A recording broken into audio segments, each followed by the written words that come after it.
even myself, when previously, I mean, you know that dreams are important, and you know that it starts with your imagination and the way in which you are free to let your imagination do what it's supposed to be doing. But yesterday, when I sat down and I actually thought about dream or dreaming and having a dream in life, I truly started to realize the value or the importance, not just the value, the importance of having a dream. Um, and it ties in a lot with what I'm currently busy developing in terms of a business coaching thing. Um, Starting with understanding who you are, and especially if you're a Christian, understanding who you are as a son of God, and where all of that starts, and the role that your vision and seeing stuff plays in whatever it is that you plan and do. Um, and yesterday, I just realized that, you know what, a lot of this starts with a dream. Um, so I'm going to share my screen with you just for a few minutes. I'm going to go through this very quickly, but I think it's essential that we understand and see the importance of having a dream and following it. There's if we go back to the Bible, we'll note that there's there's about 22 places in the Bible, I think, that it talks about dreams and stuff and how God used dreams to influence the life of his people or the circumstances in which they found themselves, or the life of an individual that eventually had a great impact on his people. So in all of that, we need to understand that God reveals his will and a lot of other things to us through dreams. Now, there's various kinds of dreams, and we don't want to go into all of that. The kind of dream that we want to talk about this morning is the dream that we should have for our life. Um, or dreams. I mean, there's different things. There's stuff that you want to do, which is basically like a bucket list, which is not wrong. I think it's actually very good because it challenges you to do stuff that you don't normally do. To take that extra bit of a leap into the unknown, to do the things that would challenge you as a person. If a dream doesn't challenge you, then in this sense, I think you need to find another dream or just revisit your dream and see where it has gone wrong, because it's definitely not what it is. The statement that I want to make this morning, as you can see there on the screen, is not just to be free to dream, but to understand that your imagination is the breeding ground of your breakthrough. Um, and this thing, this statement caught me yesterday while I was actually contemplating dreams. And I read a piece that John Maxwell wrote where he's saying that it all starts with your imagination, and that imagination is a key element of having a worthy dream. And when I started thinking about that, I realized that that's exactly it. Um, I think even God, when he started to create the earth, which was a dream he had, it started with his imagination. If we go back to Genesis, we'll see that the Spirit of God hovered over the earth, or brooded actually. And I think in that brooding process, it allowed its imagination, the Spirit allowed his imagination to go out and see the picture of what it is that he wants to create. And in one of my sessions with Lisa and them earlier last week, I made a statement um, saying that you can only make what you can see. And that is what the key factor of having a dream is to see what it is that you want to become, what it is that you want to do, the impact that it should have. And if you can see that clearly, you'll be able to create it, make it. So, what is in a dream? I mean, we often talk so easily about dreams and having a dream. And we encourage one another with all these nice little slogans about go for it, live your dream, dream big, and whatever. But what does that dream actually hold for us? What is in that dream that makes it so important or so essential to have? As I said earlier, dreams are often the way in which God expresses his will. It is the heart of our ability to create. It helps us to see what we need to make of our lives. It births purpose. What you can see is what you can make. That's what I just said. And it drives us through difficult times. Dreams are often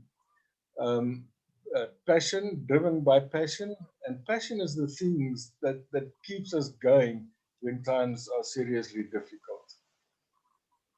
The question to dream or not to dream, if we look around us and you see how many people, even those that say that they are living their dream, how many of them are actually just talking about that, not really knowing what their dream is actually all about. Even if they say that they're living their dream, they cannot tell you what is it that their dream is.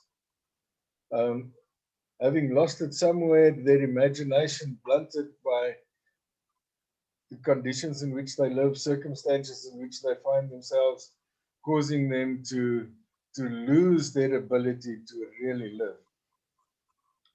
Now, most people, if you find that people are without a dream or not really living their dream, you'll find that their passion has been overrun by disappointment, fear, mediocrity, complacency. Now, most people will put fear right at the top of the list, and I think it's true. But there's things like mediocrity and complacency. It's so easy to become just a mediocre, average Joe, coasting through life, barely alive, or barely living, never mind truly living. And to be complacent with your conditions, having absolutely no impact on life itself or the people around you. We are not created just to be bystanders in life. We are created, and our purpose in life is to be life. And we need to understand that. People become so emotionally detached as if they are living a life sentence in imprisonment. They've got these desires in life that drives them, and it actually causes such a lot of frustration in their life because they've got no idea how they're actually going to reach those wishes, because for them it's not really a dream anymore.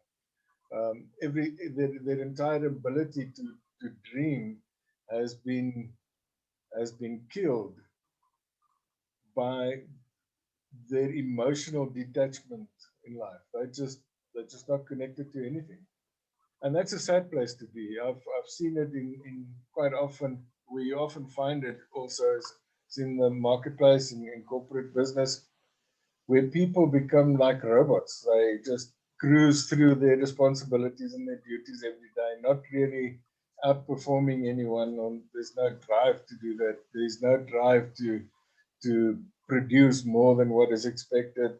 They're just there. I don't really ever want to be in that position. Oh no, sorry. My phone Bixby started answering me on my phone. I'm not sure why. I should pick it up, but anyway, these new phones. To dream or not to dream in the more positive sense, if we look around us, we'll see that all of man's achievements on earth started out as a dream. There's nothing around us, anything that was invented or did or built or whatever, that was not at one point or another somebody's dream. Dreams are valuable. They drive us. They give us, or they enthuse us. I see I've got a bit of a thing there. They give us energy and they bring us joy. So it's essential to have that ability to dream. life, it does not make life easier. And that's one thing, I think, one reason why people stop to dream, because they think that if they start to follow their dream, life will become easy. On the contrary, because you are opening a can of worms when you start to follow your dream. All of a sudden, people that were always supporting you in whatever it is that you did will now turn around and say, dude, this dream of yours, it's like a castle in the sky, pie in the sky, a castle that you are dreaming and building, and somebody else needs to paint it, whatever the situation may be. You'll find all sorts of challenges coming up and making life even more difficult. But it is not, none of those challenges are challenges that we cannot overcome.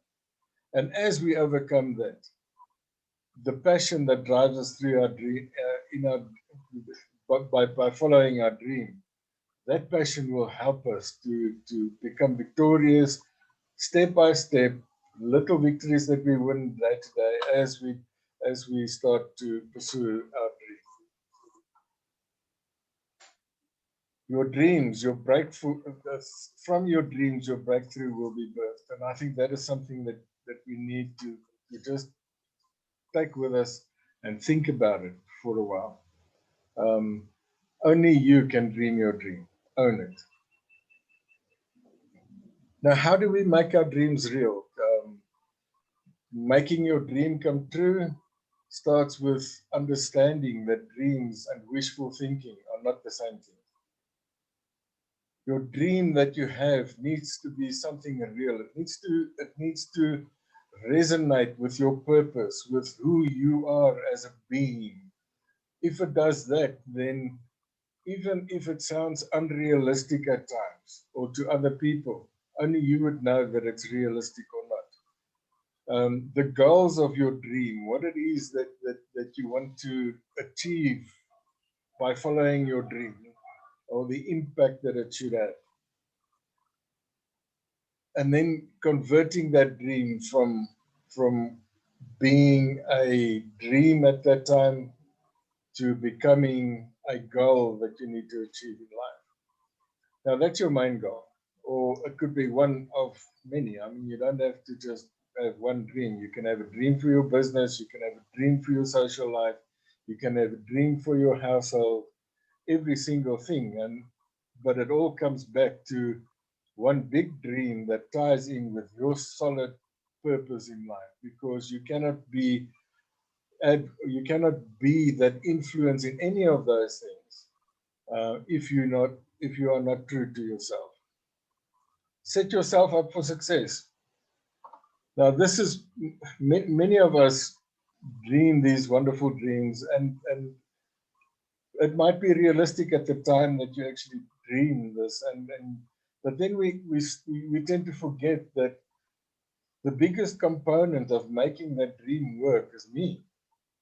And if I don't have what it takes to actually express my dream or to follow my dream or make my dream real, then it's not going to work. So that is where reality starts to set in first of all. And then we have the decision to make. And it could be part of the goals that we set, where you feel that you have weaknesses, or where there's things threatening your dream, the typical SWOT analysis thing. Look at that and ask yourself, how am I going to improve in those areas, grow myself, set myself up for success, and bring that in as part of the goals that will help you to achieve your dream at the end of the day.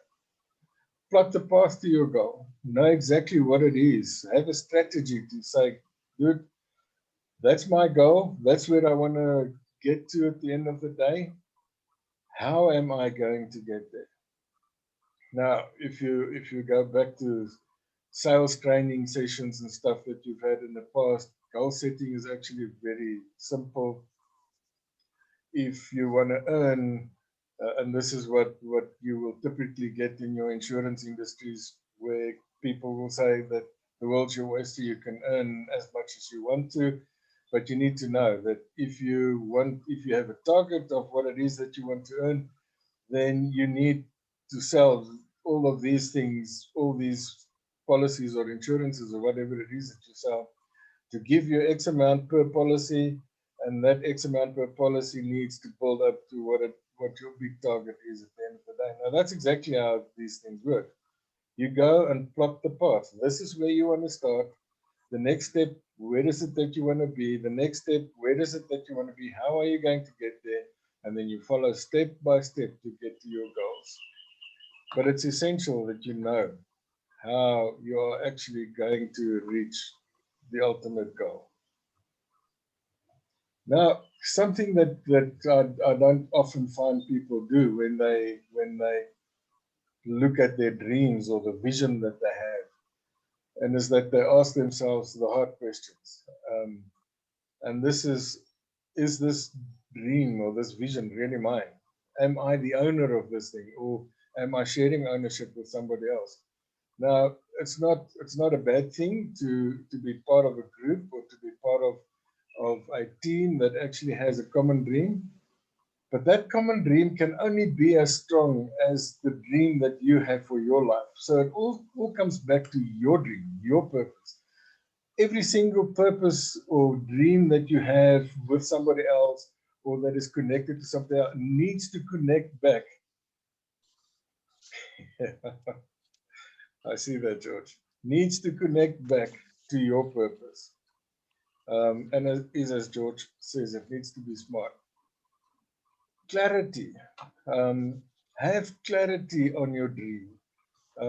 It is good to sit down and have a hard conversation with yourself to make sure that what it is clear to you, because to the extent that it is clear to you, you will be able to explain it to others. If it becomes ambiguous, it will remain ambiguous to others, and you will probably have more opposition when it comes to pursuing your dream when it's not clear. So make sure that you understand reality. Ask yourself the question: if you are in control, if you are in control, then it's not your not in control, then it's not your dream. So for your life and for your personal purposes, make sure that you are in control of everything that impacts on your dream. Passion. Is my dream really compelling me? If you don't have, if you're not passionate about your dream and about the impact that you wanted to have on other people, then you're in the wrong place. Then you're dreaming the wrong dream. People, who should help me? Pathway. Do I have a strategy? Cost. Am I willing to pay the price? Resilience. Do I have what it takes? Fulfillment. Does my dream bring satisfaction, not only to me but also to others that I share life with? Significance. How will it impact on others? Now, if you answer all these honestly, then I think you can really stand back and say, I have a dream, and my dream has a real chance to actually come to fruition. And then just my last statement: please don't go through life without accomplishing what you are meant to do. It's extremely important that we live our purpose, because our purpose ties in with the bigger picture and the purposes of God for life in general. And it will always be to put people first, to make sure that others are okay. It's never too late to dream. And that's it. That's my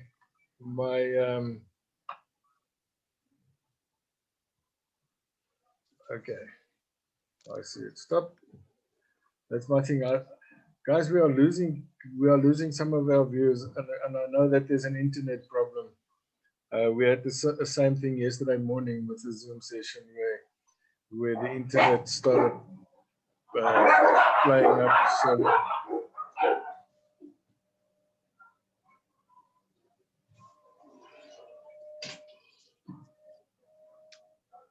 that's my usual Tuesday morning, Joel, when the refuse guys come along. I've got the dogs moaning and fighting. I've actually asked some of the guys to share with us what their dreams are and what they are doing to achieve it. And as luck would have it, I see that I asked two. The third one couldn't be here this morning, but two of them is actually not online with us anymore. And I know that one had a problem with computer overheating and things like that. But let's talk to one another.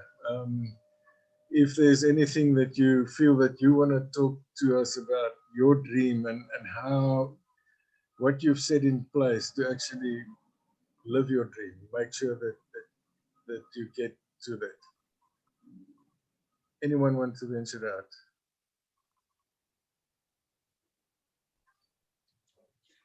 Shall I go, Steve? Please do. I think what you've done for me, Steve, is with your hard questions, you've clarified something. You know, I often talk about the WWFTP, and that having been a vision, but it actually was in the form of a dream. And that dream then I converted to become the vision for the WWFTP. But what you did for me was I can answer honestly yes to every one of your hard questions. And I think I find myself extremely blessed that what's happened is this happened in the early, you must remember, I can't exactly remember the year, but it was either the late 70s, like 79 or early 80s. So we're looking at 20, 30 years ago, you know, that this dream vision, and it's still going, and it's more relevant today than it was then. And that was why I believe I was slapped on the wrist and shown what it was like to be poor, because I wasn't poor. I mean, I tell people that I can show you my balance sheet. In those days, you can add another naught to it today. I had 40 million in the bank, you know, and buildings and houses at Mount Edgecombe and all on the golf course and Mercs every year and overseas trips. But, you know, I don't miss any of that today because I am passionate and I still feel as driven. And now I've realized what he wants me to do is to spread that word, that vision, that dream to more than one person. So I don't hold it to myself anymore. And, you know, it has worked for me. It's working to me. I've had the best December, the best January. I've had so much, I can't actually handle it all on my own. And what I'm looking for is as much help. And people like Mark, who's, you know, and Helen and Sean, who do the river cleanups, and Paul, who helps, and Lorato now. It's basically getting, the message is getting out there. So that's my contribution. So I wanted to say thank you for clarifying my own thoughts. George, a question. In your experience, and I mean, you've by far got the most experience of us all here this morning. In your experience, what would the steps be, the advice that you would give to some of the younger ones here today? What would the steps be that you would advise them to take when it comes to pursuing their dreams? You know, what went through my mind as well when you were talking about dream, we're now talking conscious and subconscious as well. You remember the subconscious never sleeps. And, you know, a lot of people have different dreams. And obviously, so if the dream is about their secular life, you know, their money, their lifestyle, all of that, you know, earning a great house and all of those sort of things, they have to put plans in place to achieve those goals. They can't just expect manna from heaven. And you know, my view is, and in fact, my wife and I were discussing it this morning, God helps those who help themselves. But I actually added the other day, not to someone else's money, you know, like our government does. It's got to be, the idea is to basically say to young people, get yourself a mentor, get yourself somebody who's experienced, has got the wisdom, not necessarily only the knowledge, because knowledge and wisdom are two totally different things. You know, the wisdom comes with your failures, your successes, your good times, your bad times. Knowledge is just a skill or something you've learned. And, you know, so my advice to people is hitch your wagon to somebody, but share that vision and that dream with them. And maybe they, in their turn, and this is what Huge is all about, can help to manifest that dream into something that is real. So that would be my advice, to people. Thanks, It George. doesn't just happen. Yeah. I think people, like we saw the other day, that guy going to the river, and I said to me, that was irresponsible, and he was putting if his wife was in the car, he was putting his wife at risk. He could have gone off a bridge, bridge might have washed away, and he didn't even know it. Yeah. Thank you so much, guys. Without question, usually when I come in just for seconds. I'm actually one of the person that Steve talked to me about sharing some of the vision and some of the things that I have in my heart, and I told him that I'm going to do that in the future because I'm not ready yet. So you talked, Sir George, about the importance of a mentor. It goes without saying that we're busy learning and absorbing, and really gleaning from the thoughts that the mentors and guys are really coming up with. We that's why most of the time we just keep quiet and learn, as we're holding a lot of people that we have to enlighten. So we really appreciate it, especially you, George, talking about that there was one time when you're running millions and you are not that much fulfilled, and you're doing something that really fulfills you more than million. The chunk and very much lessons right there to be learned. We just touch and gleaning and learning. Thank you, guys. Thank you, Sylvester. And as I've said to you, my door is always open. My phone is there. You want to help, just shout. Thank you. But as I mentioned to you, you can't expect your vision to come fruition. And I don't know, you should share that vision with the others as well, because, I picked up when I had a meeting with Sylvester that he also wants to coach young people and, become a coach. And that's possible. I got it. Thank you. Thanks, George. Anyone else that want to chat to us about their dreams?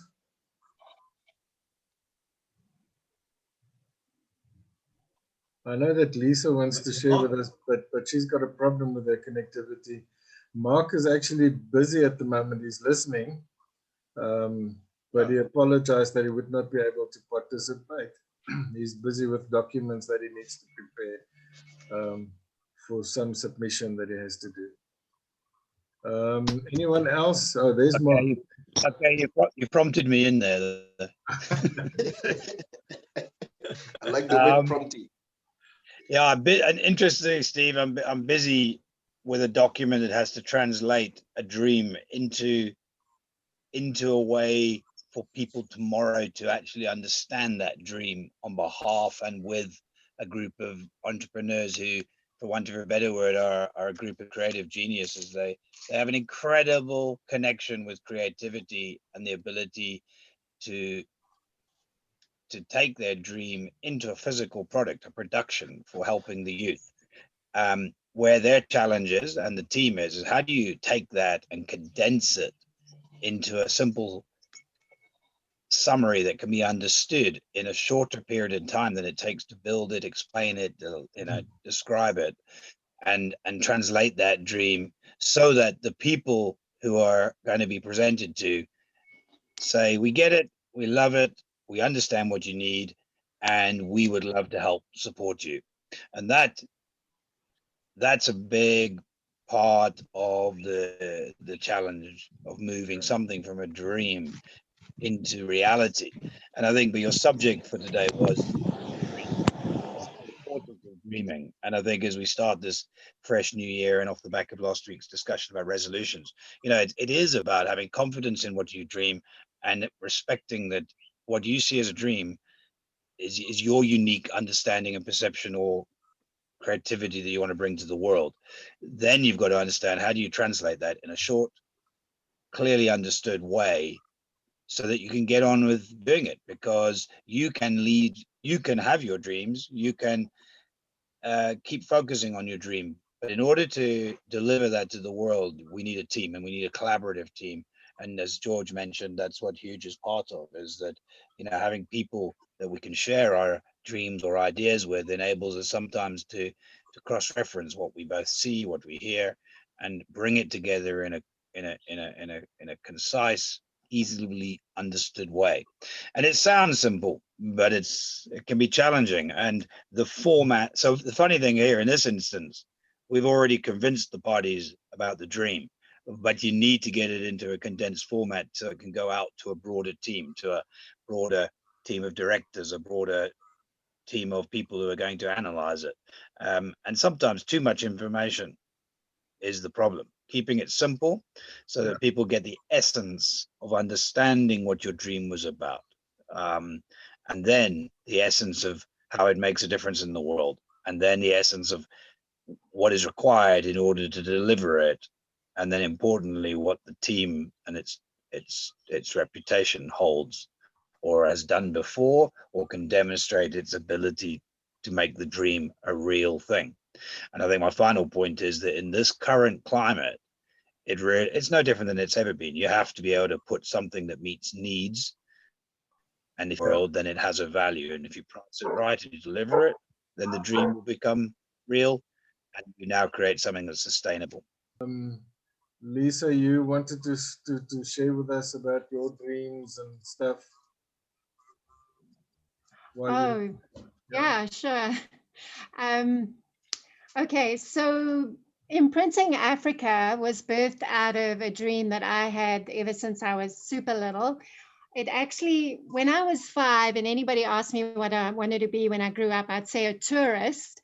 And then when I watched animation movies, my friend and I, we were like, we're going to be animators someday. So we'd sketch stuff and things like that. And then when I went to Madagascar and I saw the level of poverty there, it wrecked me. I was just like, I cannot live this selfish life anymore. I remember going to Sun City when I got back from Madagascar, and I looked at the opulence around me, and I sobbed through the whole experience. And so I went home and I was like, Lord, what do you want me to do? And he was like, I want you to alleviate poverty. I want you to, just have this broader mindset of taking care of people and reaching out. And then, oh, sweet Sheila and her little one. And then the Lord was just like, he'd called me to be a teacher. Now, the irony is I did not like kids. I literally was so nervous around kiddos. And I got into university in occupational therapy. And no, I'd applied for occupational therapy. They accepted me, but then they said, oh, but not for that course. So I was like, well, Lord, what am I going to be? So I grabbed the Bible and I opened it and it said teacher. And I laughed. I'm like, Lord, I don't like kids, So the next day I went for this, I had already done this aptitude test. And so I set this fleece before God. I was like, if he says teacher, I'll study teaching for a year, but then I'll apply for what I really want to do. So I sat down and the guy says to me, teacher. I'm like, no. So in any case, that's the background. So all these little strands have kind of like been coming together. And then going to America is where I really started learning more about the film industry and realizing that's how you get into children's worlds. That's how you change their mindsets. That's how you, in fact, Lance Wallner does this teaching and he says the media mountain is the prophetic mountain, which means it's the mountain that speaks. That means it either speaks God's words or it speaks from another source. And so I was like, okay, God, I've got to get into that mountain and get into that mountain fast. So that's the background of all the different strands that have come together. And I've been to 13 nations. So that kind of was the tourist thing, I guess. And then when I went to Diepsloot, a friend of mine, she said, won't you come and teach these children ballet? And I was like, okay. And I showed up there and there were 600 children. And they said, oh, we do singing with them. And I said, well, let me see what I can do. So I bought some dance moves and things.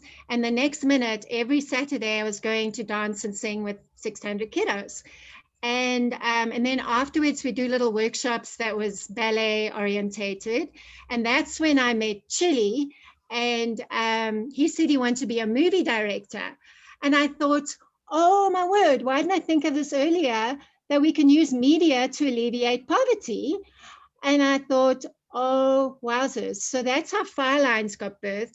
So we went to Eagle's Nest, and I taught I taught Jasper French, and then in exchange, I could bring my team to Eagle's Nest. So that's how it worked out. And I think I've shared this before, some of my success stories of a lady that I gave her my sewing machine, and we did a fashion show in Diepsloot, and she did it all. She bought the models, she bought the clothing. I just had to find the music. And the place was packed because we didn't charge anybody for anything. And within weeks, she was suddenly designing more than ever. And then not this, for 2 years now, she's already exhibited in Italy twice. And my other success story is Zuli Banzi. He was playing his guitar, very depressed little man from Zimbabwe. And I said, come to our Fire Lines meeting. So he played his guitar and we went crazy. We were like, you are super talented. Well, within that year, he'd made music videos. He had made, when I came back, he made a CD. Now he has so many gigs all over Johannesburg. Every now and then he checks in. He's like, sorry, Lisa, don't have time. I'm here and there. I'm like, okay, Zuli, you know. So, so Imprinting Africa, the reason why I feel like it's the fulfillment of the direction we need to go is because all four of us have got such diverse, different gifting, but we're so passionate about the same thing, and that's bringing the kingdom of the Lord Jesus Christ to every household globally in any way possible. And so we've done it. We want to do it through writing, through movies, through upliftment projects, through rehab centers, through community projects, through restaurants. I mean, you name it, because, and that's what I actually want to thank Mark and Steve for, because between the backwards and forth of brainstorming my future, my dreams, I've been able to see it's massive, but that's why we need everybody on board. Like there's nobody that should not be in their place and position to do what God is about to do. And so I think the culmination of all dreams flowing together is what's going to open doors to manyfold, you know, contributions. And so to fill you in, so we've got Debbie, who's doing the admin, Josias, who's in his own right as a director, film producer. He's been on TV. He's worked with some of the biggest people in SABC. Brian has directed massive choirs. He's directed up to, I think his largest choir was 500 people. We're currently talking to someone in America who's a Grammy Award winner. He's worked with people like Kirk Franklin, Nicole Nordeman, you know, so when we say yes to the Lord, then he opens doors that we couldn't even in our own strength go looking for. And so that's why it's exciting when God tells you when you're little, like, I want to be a tourist, which basically means I want to see the world and I want to make a difference in the world. So that's the summary there. Thanks, Lisa. I think very inspiring. In what you said, I think what stood out for me is that we need to remain connected with God, and especially His purpose in our life, and let your dream flow from that. Because that if He is your source of your dream, then He will also be your source of everything else that you need. Anyone else that would like to share with us a little? Sheila, you're the only one here that hasn't shared anything. Okay. Well, then that brings us to the end. It's like, well, okay, I see you unmuted yourself, so talk to us. Yeah, I'm not sure if I wouldn't know where to start exactly, because I think it's still in process. So, but you know, when I started working, I had a huge car crash, and it changed. Like, I was quite ambitious, but it changed the trajectory of my life. Like, I went from being an unbeliever who had all this ambition to being a believer who wanted to channel that ambition for something purposeful. So what I did is, while I was working as a graphic designer, I started a greeting card company called Message in a Bottle, and I did it because I wanted to be a missionary, but I wanted to make enough money to pay for like the rent when I was away, or my car if I came back, or and it's funny because the Lord still hasn't. So I started that whole thing. CNA accepted it, but then when it came to distributing, it put me off because I'm this creative, but when it comes to logistical stuff, I'm like the biggest idiot on earth. You know what I'm saying? It's like I can't actually like, for instance, I worked for 3 years for somebody, and I was more interested in getting his work done than getting my money out, because for me, I hate doing finances. I hate doing so I'm a creative person. That's all I want to do. And so so for me, it's been trying to find the balance between running an effective business, because like the businesses I've started, praise God, I mean, even my Arabella Creations one was quite it was quite popular, because I mean, I was one day, and my friend was in a book club, and she said, you wouldn't believe what happened in my book club. So I said, what happened? So she goes, no, there was a lady there, and she said, she saw your she said, no, she went to this showroom, and she saw this beautiful furniture that she's never seen before, so unique, so unusual, but she couldn't afford it because it was so expensive. So she said to her, well, what's the name of the company? And she said, it was yours, Sheila. So I'm like, oh, thank you. And then eventually it was all over, the people were posting it on Pinterest and stuff. So the thing is, I always have that desire to be creative, but it's the how to pull it all through. It's the how to manage the business logistics. So that to me was always a big thing. But my thing is, I've seen God's hand bringing a lot of the stuff back, like everything's coming back again, but also like Lisa was saying, sometimes we want to study something else. Like I wanted to be first I wanted to be an architect, but my dad said to me, I can't afford you and your sister, you to go to Joburg and live in Joburg, and your sister to study here, and then to get another car. And so he says, logistically, I just can't. So I ended up studying graphic design, and I've always wanted to either do interior decorating or architecture. That was my passion. And in fact, everybody in our family, my dad's side, were all architects. So for me, it was one of those things where it was really a passion. And when I couldn't study it, I thought, oh, well, the only other creative thing is do art, because that's what I'm talented at. So let me do it. So I did it. And I said to my teacher the one day, what do you think? Should I do graphic design just in case, this art thing doesn't pan off? And she goes, look, it's always a good thing to have something to fall back on. So I'm like, okay, cool. So I studied graphic design, and I'll tell you that God has a hand in everything, because graphic design was the tool to be able to make everything else happen. When you need a logo for a business, I can design my own logo. When you need an ad, you can design your own ad. So it's just, and like when I was doing the furniture, I didn't have the programs to make the furniture, but I was able to design it in a flat format and then give it to somebody to make it a 3D version. But I was able to express myself because of graphic design. So I do believe that God has a plan always when he's and then how I finally got into the interior decorating, because the graphic design industry is quite a strange industry with lots of strange people in it. So so I got into the interior decorating stuff because that was my passion, and I've seen how God, as in a way, bled the two. And so I do have big dreams, but I just don't know if my dream is actually to be able to have two good companies running that will empower me to be able to have the freedom to go out and spread the word of God without, with being able to also finance it, finance myself and not have to go and ask other people for the finances. So my dream is to be able to finance going out myself also, and being able to make a difference by having money to be able to make a difference. Yeah. So that's my dream. Okay. Thank you.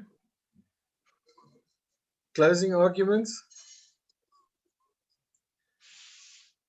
Well, I think it's very interesting to hear everyone's, their own little dreams and our little dreams, because I think they are. I was going to say earlier on, Steve, this is not my dream. You know what I mean? I believe I'm just a tool to play out that message, because if you think about it, it is so broad. It covers literally the whole planet. There is just billions and billions and billions of dollars of waste. And I'm talking about waste of any description. Someone said the other day about the oceans being fished out because of China and the breeding of, you know, the way these people are just multiplying. You know, the resources are not unlimited if they're not managed, and we have been given as stewards of the planet to look after it. But you know, we tend to don't even do a very good job of that. You know, our wildlife is being hunted to extinction, and you know, our land, our air, our, you name it, the oceans, the rivers. There's nothing that basically isn't being destroyed by us, by the human being. And so that message is what we try and get out there. Create, you know, plastic is not the enemy. Plastic was a very good example of a very good invention. It's the people that use the plastic and how they just, you know, just throw it away. And so that education is part of what I talk about, skills training, so that someone who's going to job and it's dependent on plastic, you know, as a raw material, will actually go up and pick up all the plastic and turn it into what Mark's got, you know, to show us at some stage. And I presume that's the project he's working on. How do you take those plastic cups and, you know, and plastic bags and turn them into a useful product? They're already doing that in Dipstead, and I must compliment Mark on that. I'd like to see the same in Alex. Mark, Alex are right. So one of my dreams, that's me personally, would love to see very little poverty and very little joblessness, you know, that we've actually got that under control. And unless we as human beings start creating that for others, we're not going to go any further than we are. People are saying this COVID is not going to go away. It's basically here for a long, long time. And now there's question marks about the vaccine as well. So that's my little bit to end with. And I appreciate what you said, Sheila. I think it's fantastic. I think I told you that I was in the graphic arts business, but as a manager, we had actually up to 10 artists working for me in Penrose Advertising, and we did our own advertising. We did everything, our own PR, our own photography. I actually created a communications group right through to mailing, to mailing to doctors, the most magnificent stuff we designed. I don't know if you've ever looked at the medical profession, how they try and get doctors to distribute their drugs. I did work for Welida. I did work for Natura. I've done a lot of pharmaceutical for the med scheme. So yeah, I've definitely done a lot of that. Okay, well, Roche, Pfizer, Ciba-Geigy, these were all our customers in that communications group. Yes, they were top companies. We printed their labels, and you know, even those labels have to be, and the little what do they call those little things they put in? You know, the inserts. Yes, those things had to be read and reread and read because they have to be 100% accurate. Absolutely. So anyway, that's my lot. I would just add a comment that, and it's linked to some of the things that George has said, and thank you, George, for the positive remarks there and comments or observations. Is that to do research, because a lot of the time dreams arrive, but the timing's not necessarily right just then. And you know, George, your project has taken many, many years to gain traction. That's not to say it hasn't made progress, but the world has reached a point where it's understanding that it has become very wasteful. And I think that what's important is for people to do their research and understand each other and understand the different dreams that can come together, because that's how we collaborate. So just listening to Sheila's point, I mean, Sheila and I have had meetings and discussions, and we focused on the bins, and one of the things that Sheila correctly did is said, look, we need to make these bins more fun, more entertaining, more enjoyable, because that would encourage people to use it. And Sheila, in the process of the last few weeks and months, then those elements have never left the planning and the thinking of how they can fit together. Now, listening to you now, also that piece about your journey about designing flat pack furniture, that's a very key part of the plan, because the dream of establishing a recycling buyback center in every one of the townships is a dream. And it's a dream that can be made real. That's not impossible at all, but it takes time. Yet the first steps would be to provide a flat pack environment to build things and allow people within the townships to build products as SMEs. And that is real. So there's a need there in townships. And at the moment, people in townships travel to other places to go and get products. So there was a document released last year, which was the new Township Development Act. And a lot of people are too quick to jump to a conclusion that the dream that the leaders of this country, or the dream that the people involved in leading the country, maybe I should rephrase that. There's a collective of people in this country that are very committed to South Africa. And unfortunately, often that is tarnished by certain events, certain things that are happening. And people jump onto that as being confirmation of not a dream, which is often, isn't it interesting? We've been talking about dreams. Dreams come with a positive connotation, that a dream is a positive environment. You know, the converse to a dream, I guess, would be a nightmare, is it? But effectively, both of them are dreams. So effectively, what we put into our minds, our heart, and what we envisage is a choice. We can choose to have a positive, enlightened dream because of the way we live and what we feed ourselves with, or we could end up with a nightmare because we're faced with unbearable challenges or environments where we dwell on the negativity. Truthfully, it's a choice. So I think that to see positive dreams be realized, it's about researching and understanding and working with people who want to see a better place, want to see a more efficient or less wasteful environment. George, you know, it frustrates you when you see the waste.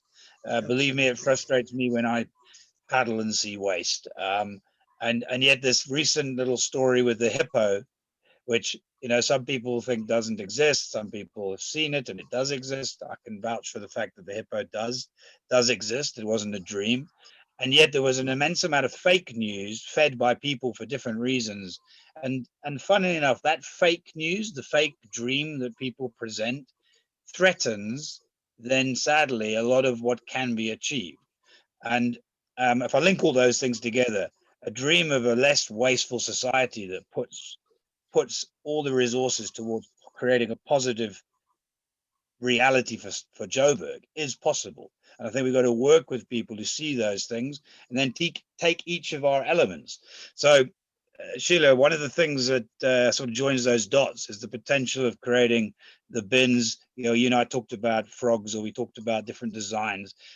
It's possible that the hippo could be one of the ones that's being chosen as a design, but it's the idea of then creating like a flat pack environment that meets the objectives of the Township Development Act.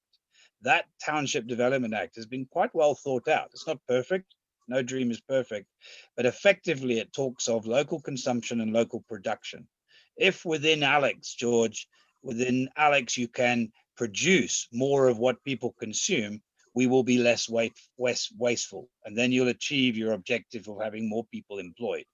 And that's about each of us working out how can we apply our skills and resources to establish that, and then trust each other and the leadership that we find within those communities. Because us walking and going into those communities is not the same as those individuals leading it for their own dream. Because what they dream might be different to what we see. But I can say that what I've been pleasantly seeing is that the dreams that people have within those environments are not too far off from what we all. They want green spaces. They want clean streets. They want actually clean, sustainable areas where they can just go to work, do a day's healthy, do a day's just work, and then enjoy time with their families. That's ultimately what links this to Lorata's vision of the Adopt a Village program as well. So I think, each of us has got a different part to play in this puzzle, and I think dreams are made up, or the final product is made up of a combination of dreams that come together, where we can all sit back and say, that's what I said, or that's what I saw, or that's what I envisaged. And I think you'll find that often most of us are seeing far more similarities than we think, but we get lost in our ability to communicate it. Mark, if I can add to that, it's exactly that. George's frustration with all the waste. Like you said, I mean, making flat pack furniture, but like I said to you before, you can make school desks, funky school desks, you know, school chairs. Like you said, they steal the bins and make cupboards out of them. Cupboards can be made out of those flat boards. You know, there's just so much that can be done with the waste in people's homes. The waste they use can be reused in their very homes. So yeah, it is about us getting together, getting creative. And that's why I really feel that more and more, you know, these sessions are wonderful, but we should actually be having brainstorm sessions where we say, okay, so we've got this waste, and this is what can be done. What can we make? And this is how I would envision us in the future going forward: is everybody collaborating with ideas, bringing those ideas to the forefront, because this is for the benefit of a community and not for our own benefit. And that's where each and everyone's talents can actually play a role, and where our strengths can actually help the you know, benefit everybody in this group. Yeah, that's what I have to say. Sorry. Well said, Sheila, well said. Thank you. Okay, guys, I think that brings us to a close for today. It was good, I think. Yeah. Good. Bye. Bye, everyone. Tot ons mekaar weer sien. Bye. Yes. Thank you. Bye. Bye. Bye. Bye.